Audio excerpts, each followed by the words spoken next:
I still don't sleep with my bedroom door unlocked. Not because I'm paranoid, because once, when I did, someone stood on the other side of it for a very long time, quietly deciding what to do with me. I was 13 when this happened, old enough to think I was brave, young enough to be very wrong. My parents had left town for one night to attend a wedding 3 hours away. They trusted me because I'd stayed home alone before, never overnight, but long enough to convince them I could handle myself. My older sister was supposed to stay with me, but she bailed last minute to sleep over at a friend's house. I didn't argue. I wanted the house to myself. It was a Friday night. Nothing bad ever happens on Friday nights. That's what I believed back then. The house felt different the moment my parents' car disappeared down the street. Too quiet, like the walls were listening. I locked the front door, checked it twice, then went straight to my room and shut the door behind me. I remember feeling proud, like this was some kind of milestone. Home alone, no rules, no bedtime. I ordered pizza, watched YouTube, played Xbox, normal stuff. Hours passed without anything happening, which only made me relax more. Around midnight, I shut everything off and got ready for bed. I left my bedroom door unlocked because, why wouldn't I? I was alone. That was my first mistake. I woke up sometime after 2 a.m., not suddenly, not from a noise, just awake. At first I thought I needed water. Then I realized I was listening to something, a sound that didn't belong to the house. It was faint, barely more than a whisper, but it was rhythmic, slow, deliberate, like fabric brushing against drywall. I held my breath, straining to hear it again. That's when I heard footsteps, not creaks, not settling wood, actual steps. They were coming from the hallway outside my room. My heart started hammering so hard I could feel it in my throat. I stayed perfectly still, staring at the open doorway, waiting for my eyes to adjust to the darkness. The hallway light was off, but there was enough moonlight from the window at the end of the hall to outline shapes. Then a shadow crossed the doorway. Someone was walking past my room. My brain immediately tried to save me. Dad came home early. Mom forgot something. You're dreaming. But the footsteps stopped right outside my door. I couldn't see whoever it was. I could only hear them breathing. Slow, controlled, like they knew I was awake. I squeezed my eyes shut, pretending to sleep. My entire body was shaking, but I forced myself not to move.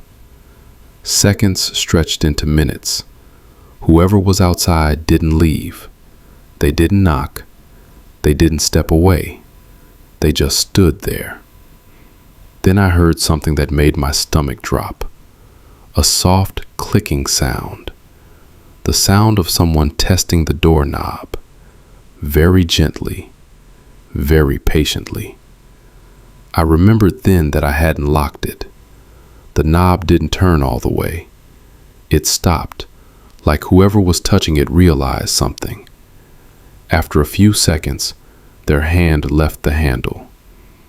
I waited for footsteps retreating down the hallway. They never came. Instead, the shadow shifted, closer to the doorway. I could tell they were standing directly in front of my room now, just out of sight, close enough that if they leaned forward, they'd be inside. That's when they spoke. Not loudly, not threatening, just quiet enough that I almost convinced myself I imagined it. Are you awake? It wasn't a deep voice. It wasn't gravelly or dramatic. It sounded normal, calm, almost curious. I didn't answer. The silence that followed was unbearable. My ears rang. My hands went numb. Then I heard the sound of skin brushing wood again, closer this time.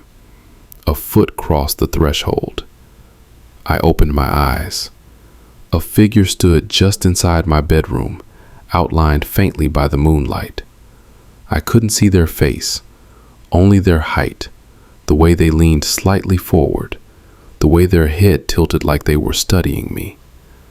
I shut my eyes again, squeezing them tight, praying they'd believe I was asleep. They took another step. The floorboard creaked under their weight. I felt hot breath on my arm. They were right next to my bed. I don't know how long they stood there. 10 seconds? A minute?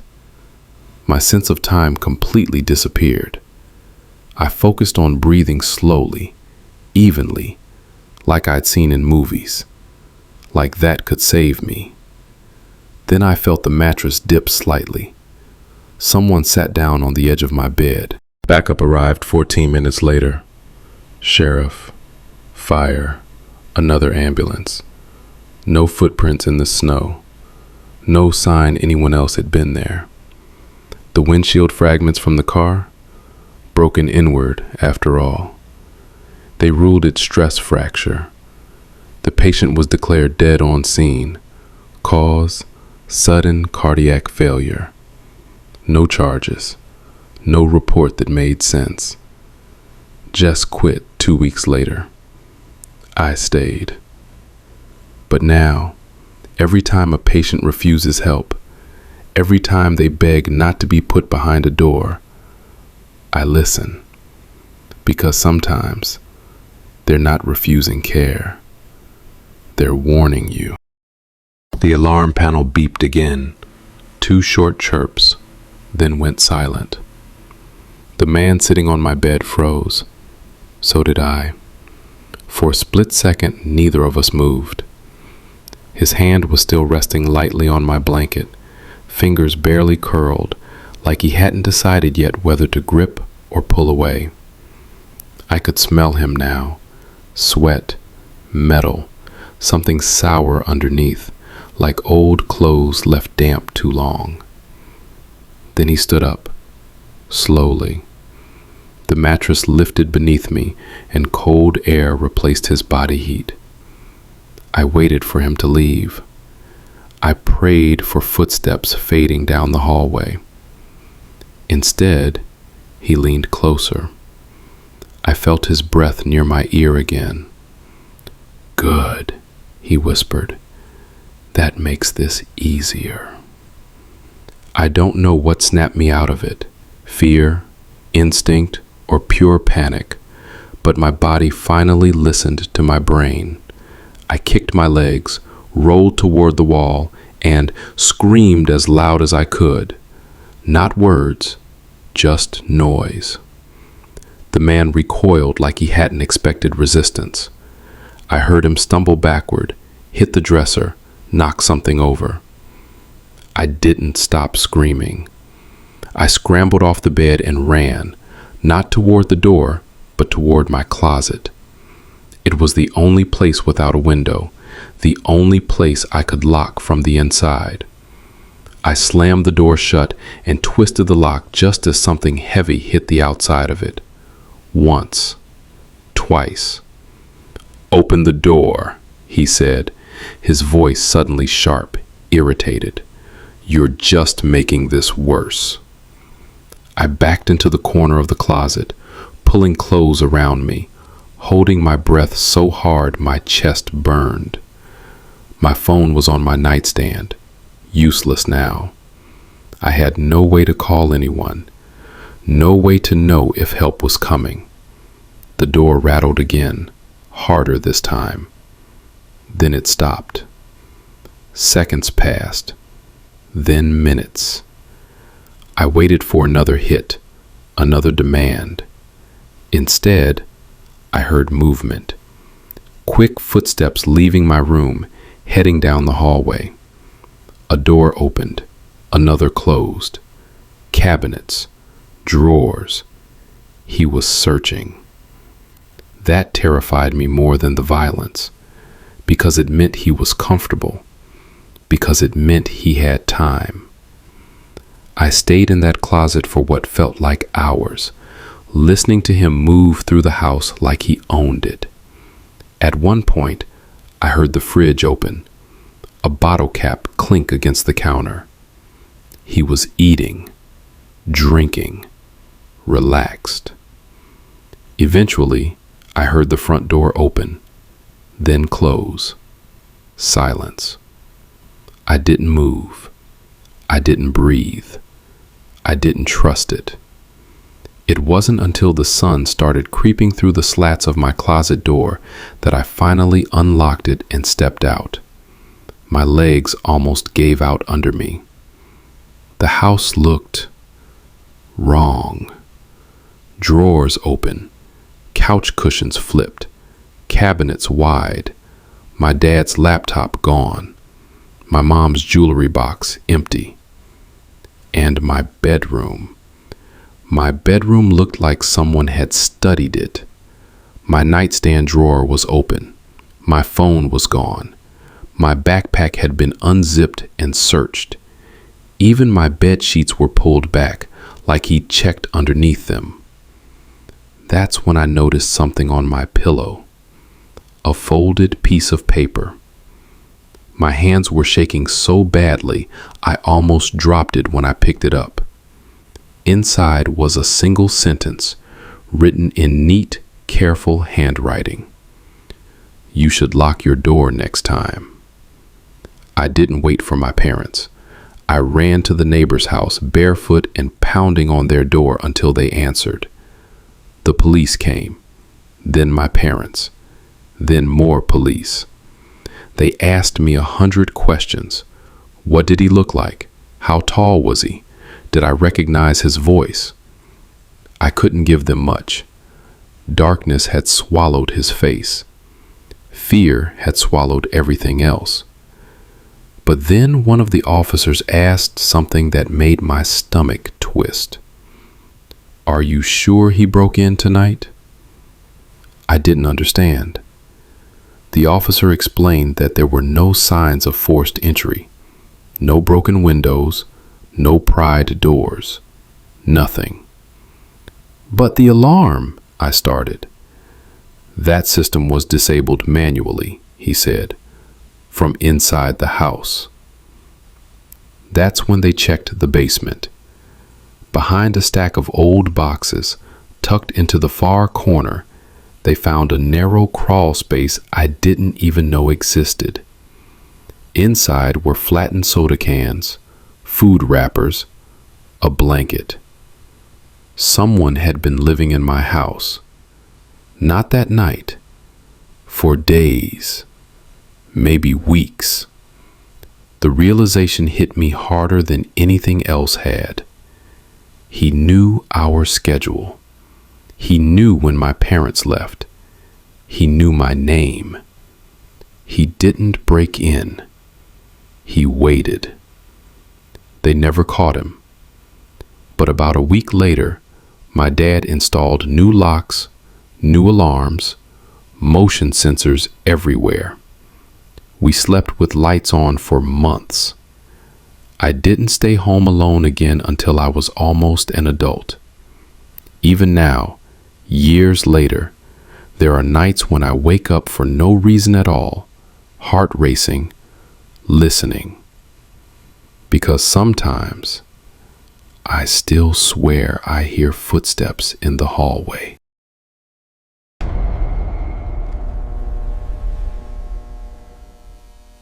I didn't realize I wasn't alone until the house responded to me. Not a noise, not a creak, a response. I was 16 when my parents left me home alone for the first time overnight. No siblings, no pets. Just me and a 2-story house at the edge of a quiet suburban neighborhood where nothing ever happened.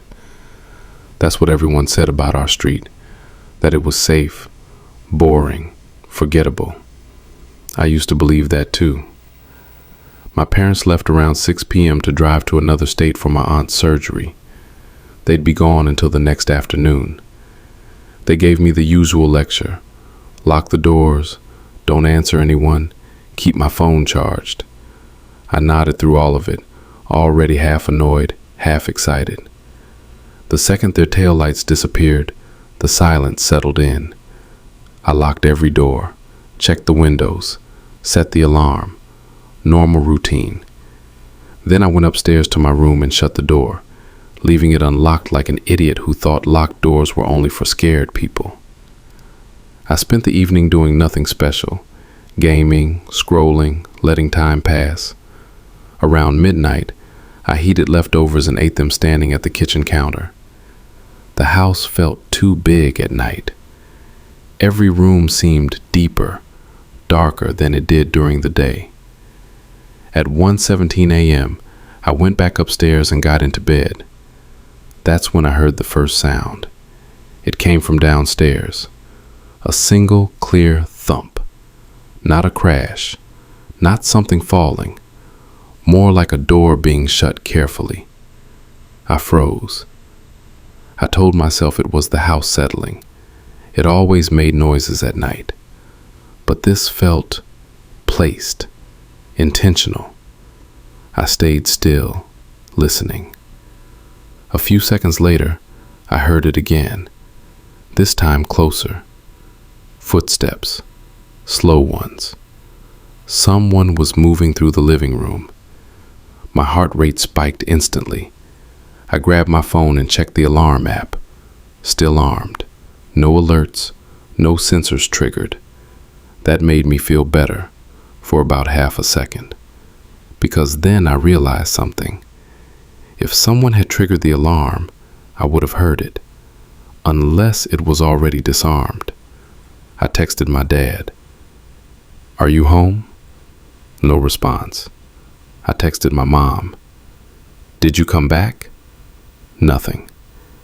I sat up in bed, staring at my open bedroom door. The hallway beyond it was dark, but I could see the faint outline of the banister leading downstairs. Then I heard a sound that made my stomach twist. The refrigerator opening. I heard the suction seal break, the soft hum of the motor changing pitch. Someone was in my kitchen. I whispered without thinking, "Hello?" The word barely left my mouth before something downstairs stopped moving. Dead silence. I held my breath, listening so hard my ears hurt. My phone buzzed suddenly, making me flinch so hard I almost dropped it. It was my dad. "No. Why?" Before I could respond, a new sound floated up the stairs. A voice. Not loud, not yelling. It said my name. Perfectly. The same way my mom did when she wanted my attention. "Evan?" I didn't answer. My body felt heavy, like gravity had increased. The voice came again, closer this time. "Evan, come downstairs." It wasn't threatening. That's what made it terrifying. It sounded casual, familiar, like someone pretending very hard to sound normal. I locked my bedroom door. The click echoed louder than it should have. The voice stopped. Then footsteps began climbing the stairs. Slow, even, no rush. Each step landed exactly where the last one had, like whoever it was knew the staircase by heart. I backed away from the door, phone shaking in my hands, and dialed 911 without pressing call. The footsteps reached the top. They stopped right outside my room. I could see the shadow under the door. Someone was standing there. "Evan," the voice said again, softer now. "You don't need to be scared." The doorknob turned, stopped, turned again. "I just need to talk to you." I finally pressed call. The line rang once, twice. The shadow shifted. The person outside leaned closer to the door. "Don't do that," they said quietly. The operator answered. I didn't get to speak. Something heavy slammed into my door, rattling the frame. I screamed and dropped the phone, scrambling backward as another impact hit, harder this time. "Open it," the voice snapped, no longer pretending. "Open the damn door." The door held, but barely. The handle shook violently. Wood cracked. I backed into the corner near my window, grabbing the lamp like it would help. Then it stopped. No footsteps, no breathing, nothing. The operator's voice echoed faintly from the phone on the floor, asking if I was still there. I crawled over and whispered that someone was in my house. She told me officers were on the way. I stayed on the line, eyes locked on the door, waiting for it to burst open. It didn't. Instead, I heard movement again, this time going away from my room, down the stairs, through the house, front door opening, then closing. The police arrived 6 minutes later. They cleared the house, checked every room, every closet, every window. They found no one. No forced entry, no broken locks, no signs of a struggle.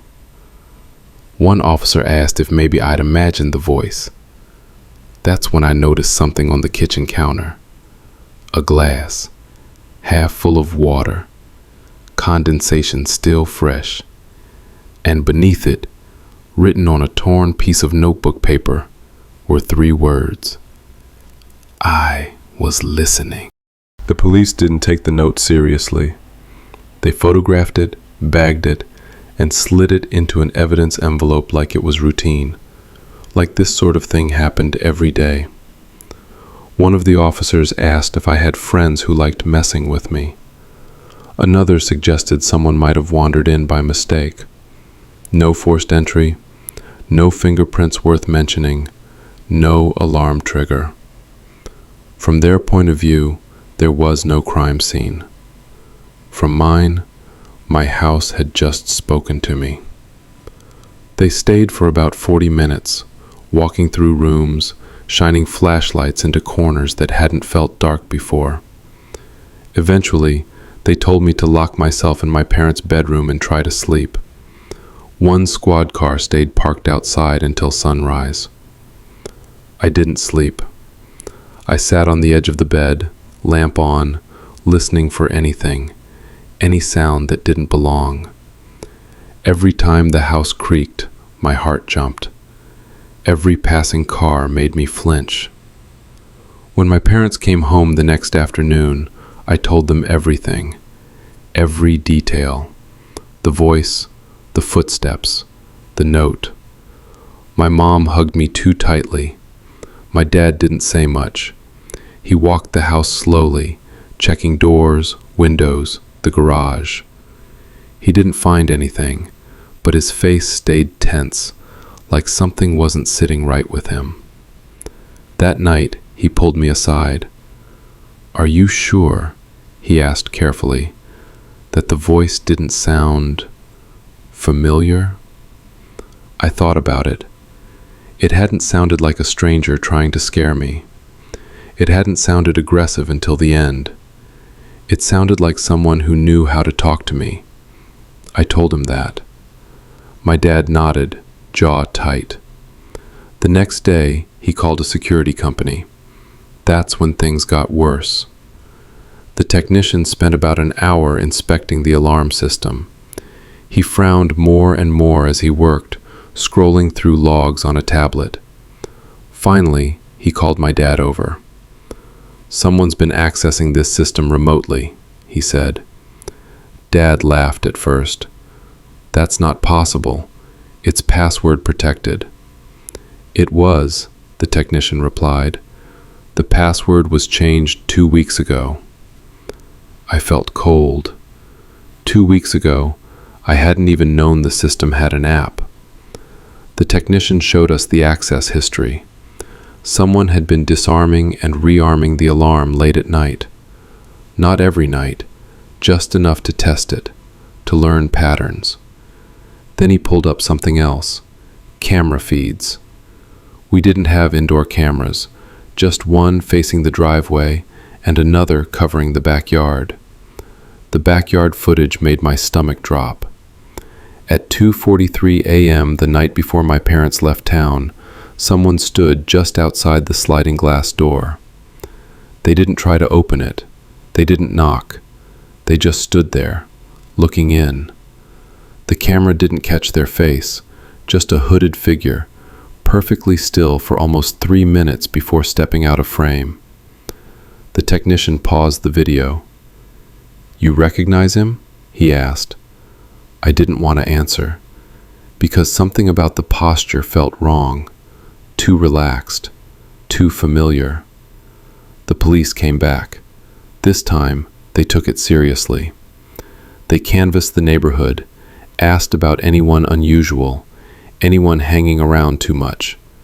Most people shrugged. Quiet street. Nothing weird.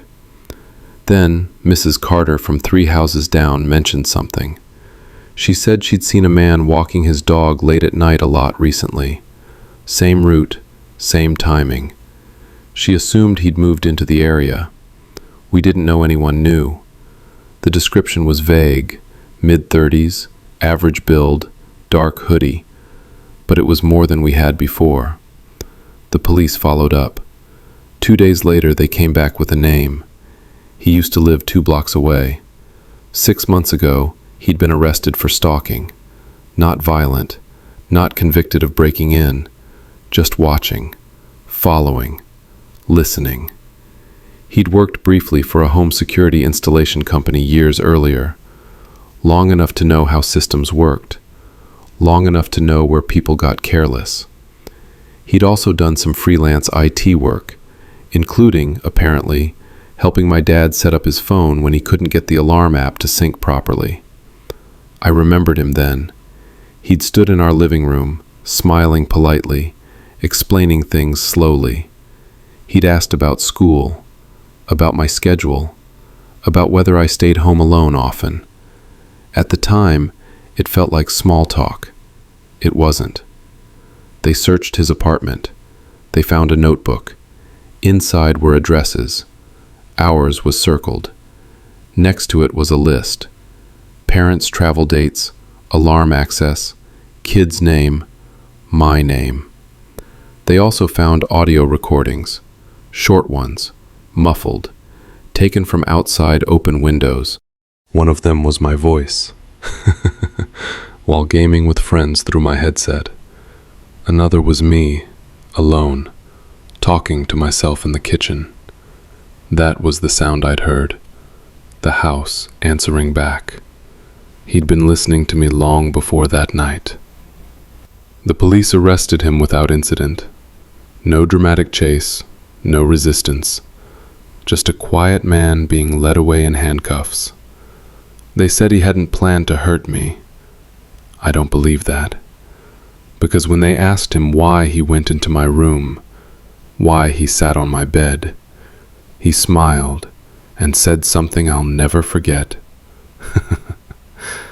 I just wanted to see if he'd scream. We moved 3 months later. New house, new locks, new alarms, cameras everywhere. I'm older now, stronger, smarter. But I still lock my door every night. Because sometimes, when the house is quiet, I remember that voice, how calm it sounded when it said my name. And I realize something that scares me more than anything else. He didn't break in to steal. He broke in to listen.